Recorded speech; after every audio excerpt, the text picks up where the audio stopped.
जय जय श्री राधे। आज एक बार फिर मैं आप सभी के समक्ष उपस्थित हूँ एक छोटी सी चर्चा को लेकर कि हम कैसे अनुभव करें कि भगवान की कृपा हम पर कैसे नित्य प्रति बरसती है। भगवान ने सृष्टि बनाने से पूर्व ही हम सब जीवों के लिए, सब मनुष्यों के लिए, पूरी प्रकृति के जितने भी जीव हैं उनके लिए कैसे पृथ्वी की व्यवस्था की। क्या यह उसकी कृपा नहीं है? पक्षी कितना भी उड़ान वाला हो, हंस हो, गरुड़ हो, परंतु वह ऊपर हवा में घोंसला नहीं बना सकता। उसे पृथ्वी पर वापस लौटना होगा। तो क्या यह पृथ्वी उसकी कृपा का रूप नहीं है? कैसे कैसे वृक्ष, कैसे कैसे फूल पत्ती, कैसी कैसी नदियाँ इस पर बहती हैं, इस पर वो वृक्ष लगते हैं जिनका हम फल प्राप्त करते हैं। क्या यह उसकी कृपा नहीं है?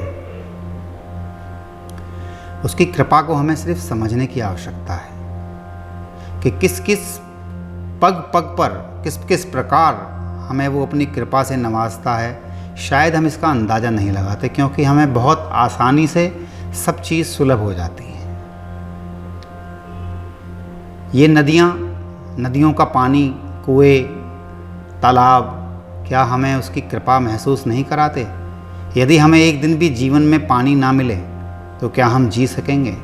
ये सूरज, ये चंद्रमा, क्या हमने कभी सोचा है कि सूरज अगर यदि एक दिन नहीं निकले, अपने पूर्ण रूप से उसे लुप्त हो जाए तो हमारी गतिविधि क्या होगी?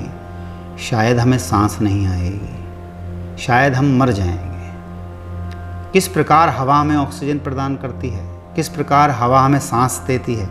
क्या यह उसकी कृपा नहीं है?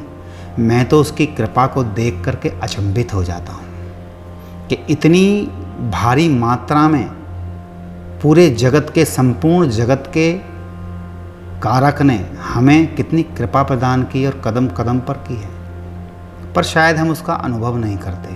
हम मंदिर जाते हैं, हम गुरुद्वारे जाते हैं, हम भगवान के किसी दैवीय स्थान पर जाते हैं, हम किसी सद्गुरुदेव के पास जाते हैं, हमेशा यही कहते हैं, भगवान कृपा कीजिए, महात्मन कृपा कीजिए। एक बार तो सद्गुरुदेव से कहा कि महाराज जी आप हम पर कृपा कीजिए, तो उनका जवाब यह आया कि बोले पहले महाराज अपनी कृपा खुद अपने पे कीजिए, तभी तो वो कृपा करेंगे। तो पूरी प्रकृति हमें प्रदान कर दी, ज़मीन, पृथ्वी, भूमि हमें जो दी है, उस पर हम कहीं भी खोद लें, कहीं भी ज़मीन को नुकसान पहुंचाएं, क्या वह जवाब पलट कर देती है? नहीं। तो ये उसकी कृपा नहीं है?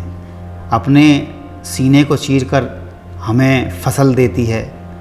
कैसा भी व्यवहार हम उस पृथ्वी के साथ करें, क्या वह पलट के जवाब देती है? पर नहीं।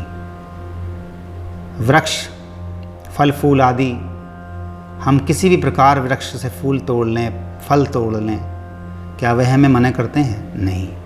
आकाश नित्य प्रति पक्षियों के उड़ान के लिए बना है, बारिश के लिए बना है, हवा के लिए बना है। क्या हम इसे गंभीरता से देख पाते हैं? हमें स्वयं पहले अपने पर कृपा करनी होगी और उस कृपा के माध्यम से हम ईश्वरीय कृपा का अनुभव कर पाएंगे। हम स्वयं से ही प्यार नहीं करते, तभी तो हम कृपा दे दो, कृपा करो कहते हैं। उसकी कृपा को पहले हम पहचानें कि आखिर वो हमें कृपा करके कैसे स्वयं के निर्णय पर छोड़ देता है और उसने सब कुछ बना करके पूरे विश्व ब्रह्मांड में हमें अपने निर्णय करने का स्वयं अवसर दिया है, पूरी स्वतंत्रता दी है। क्यों? क्योंकि जीव अपने जीवन का विकास स्वयं करता है। किसी भी प्रकार से हो, चेतना का विकास क्रमबद्ध चलता है और हम मनुष्य योनि को प्राप्त होते हैं। मनुष्य योनि में प्राप्त होने के बाद ये कम कृपा है? शायद ये ही भगवान की इतनी बड़ी कृपा है। ये भगवान का ऐसा स्वभाव, हमेशा करुणा, हमेशा करुणा, हम कब पहचान पाएंगे? आखिर हमें इसको समझना पड़ेगा। मनुष्य जीवन में मनुष्य के अंगों को देखिए, क्या कोई अंग मना करता है कि ये काम मत करो, आप ऐसा मत खाओ, आप वैसा मत खाओ, आप ऐसे मत करो, आप वैसे मत करो, आप चलो मत, आप दौड़ो मत? नहीं। आपके प्रति उस शरीर की कृपा है और जिसमें वो आत्मा विराजमान होती है उसकी तो और भी अनन्य कृपा है। और वो आत्मा कहाँ से जुड़ी है? ईश्वर से जुड़ी है। जब ईश्वर ने हमें इतनी कृपा, कदम कदम पर कृपा प्रदान की है, शायद हम पहचानने में भारी भूल करते हैं। भूमि के माध्यम से, जल के माध्यम से, आकाश के माध्यम से, घर के माध्यम से, अंगों के माध्यम से, औषधियों के माध्यम से किस प्रकार पूरे जगत का निर्माण उसने ऐसे करके दिया है कि हमें किसी चीज़ की ज़रूरत पड़े तो वह आसानी से सुलभ हो जाए।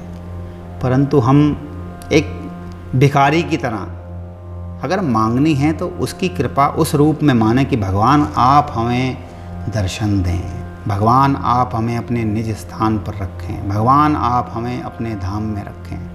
ये बात समझ में आती है।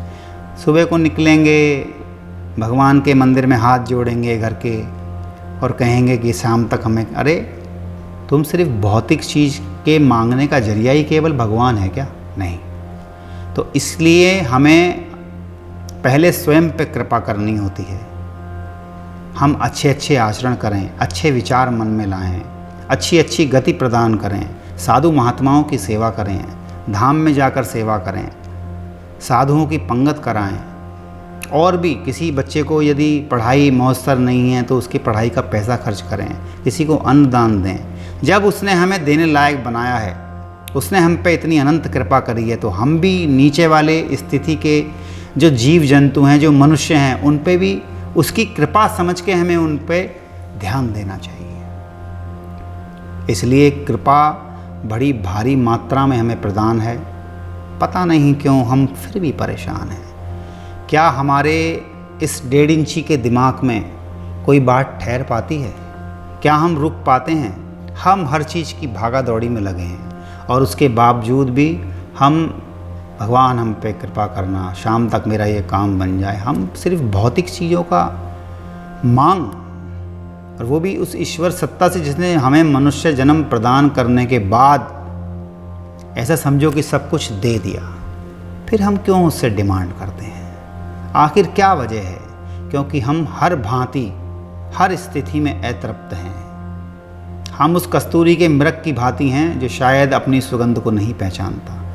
हमारा मनुष्य जन्म केवल और केवल ईश्वर की प्राप्ति के लिए बना है, ना कि भौतिक स्थितियों को प्राप्त। अरे ये तो छूट जानी है, क्या बाकी रहेगा?